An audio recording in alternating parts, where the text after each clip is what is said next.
Before sunrise inside an empty church, a figure dressed like a police officer walked the halls. They were not responding to a call. They were not searching for anyone. They were waiting. Some stories don't end. They're buried. This is the Cold Case Chronicles. On the morning of April 18th, 2016, Terry Missy Bevers arrived at Creekside Church of Christ in Midlothian, Texas, to teach her early morning fitness class. Within minutes, she was gone.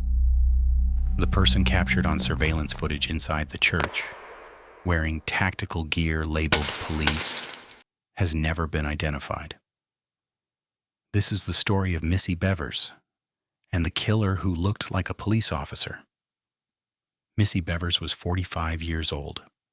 She was a wife, a mother of 3 daughters, and a fitness instructor who led a program called Camp Gladiator. Those who knew her described her as energetic, driven, and deeply committed to her family and her community.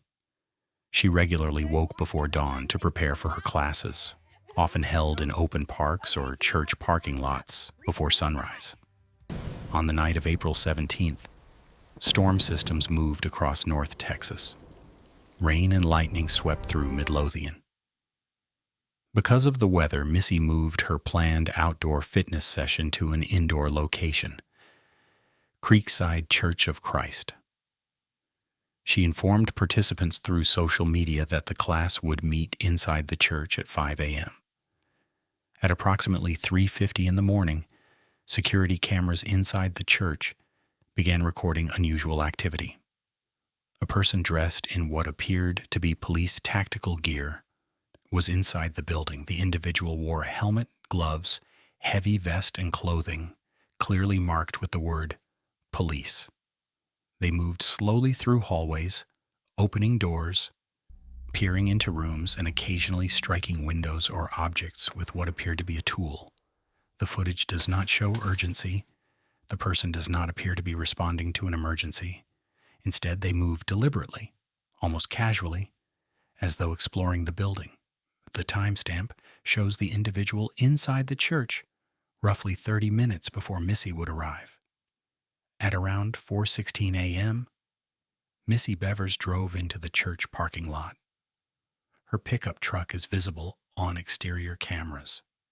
She entered the building to set up for her class. Several participants would later report arriving shortly after 5 a.m., only to find police vehicles already at the scene.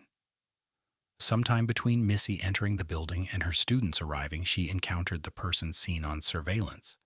What happened during those minutes has never been publicly detailed in full. Authorities confirmed that Missy was found inside the church and that her death was ruled a homicide. The suspect, however, was gone. Investigators quickly focused on the surveillance footage. The suspect's clothing drew immediate attention. The tactical vest clearly displayed police. The helmet obscured the face. Gloves concealed fingerprints. The overall appearance suggested someone attempting to resemble law enforcement. But law enforcement agencies in the area confirmed that no officer was inside the church that morning. The suspect's gait, the way they walked, became a key focus.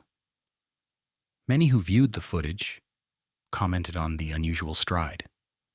Some speculated it could indicate an injury. Others believed it might suggest the suspect was female. Law enforcement acknowledged the unusual gait, but cautioned against drawing conclusions. The figure's movements inside the church appeared unhurried. At times, the suspect opened random doors.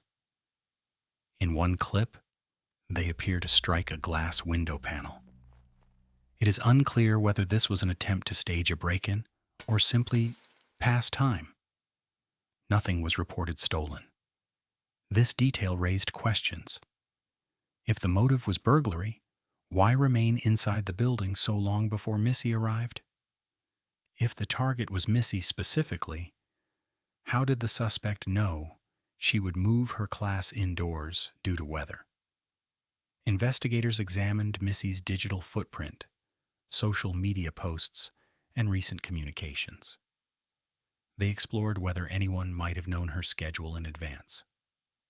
Camp Gladiator classes were publicly posted, and weather changes had been announced online. It is possible the suspect monitored those updates. Attention also turned to Missy's personal life. Detectives confirmed they explored all relationships: family, friends, colleagues. Her husband, Brandon Bevers, was out of state on a fishing trip at the time of the murder. He cooperated with investigators and was not named a suspect. Authorities examined vehicles seen in the area. One piece of footage captured a colored vehicle driving slowly in a nearby parking lot around the same time the suspect was inside the church. The vehicle's driver has never been publicly identified. The tactical gear itself became another investigative angle. Police investigated whether any similar equipment had been purchased locally. The vest and helmet were common types available online and through various retailers.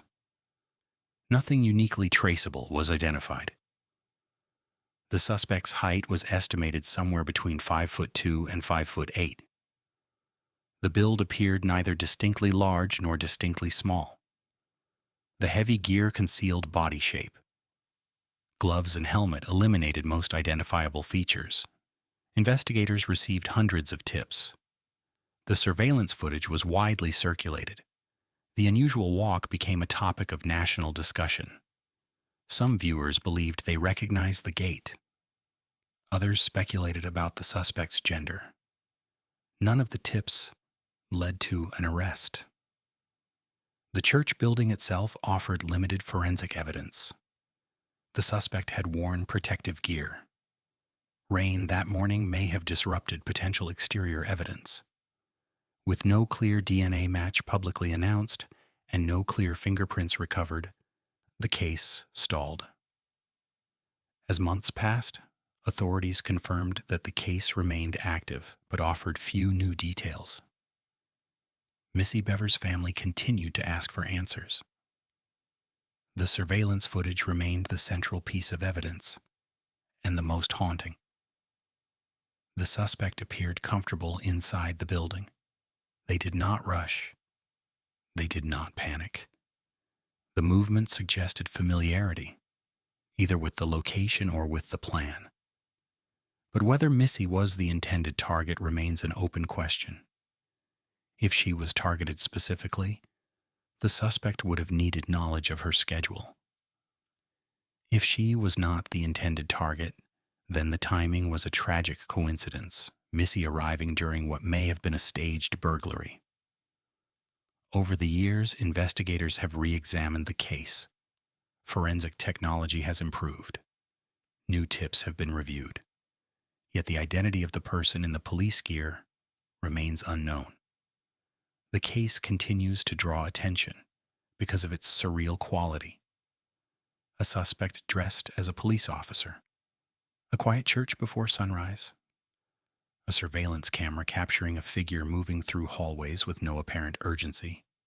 And then, nothing. No arrest, no confession, no resolution. The footage has been analyzed frame by frame. The gait remains one of the most discussed elements. Some investigators have suggested the stride could have been intentionally altered to mislead identification. Others believe it reflects a genuine physical trait. Without a face, without DNA publicly confirmed, without a clear motive, the investigation faced the same obstacle again and again: its uncertainty. Missy Bevers' life was defined by routine, early mornings, fitness classes, community connection. On April 18, 2016, that routine brought her to a place where someone was already waiting. Years later, the question remains: who was inside that church? Was the uniform meant to deceive? Was the target specific? Was the encounter planned or opportunistic? The person captured on camera that morning walked through hallways under fluorescent lights, leaving behind one of the most unsettling pieces of surveillance footage in modern true crime. But they also left something else: A case without answers. Today, the murder of Missy Bevers remains unsolved. Authorities continue to encourage tips. The surveillance footage remains public. The hope is that someone, somewhere, will recognize something. A walk, a detail, a piece of equipment. Until then, the image remains frozen in time. A figure dressed like a police officer, alone in a church, before sunrise. Moving through empty halls, waiting. And the identity of that person remains unknown.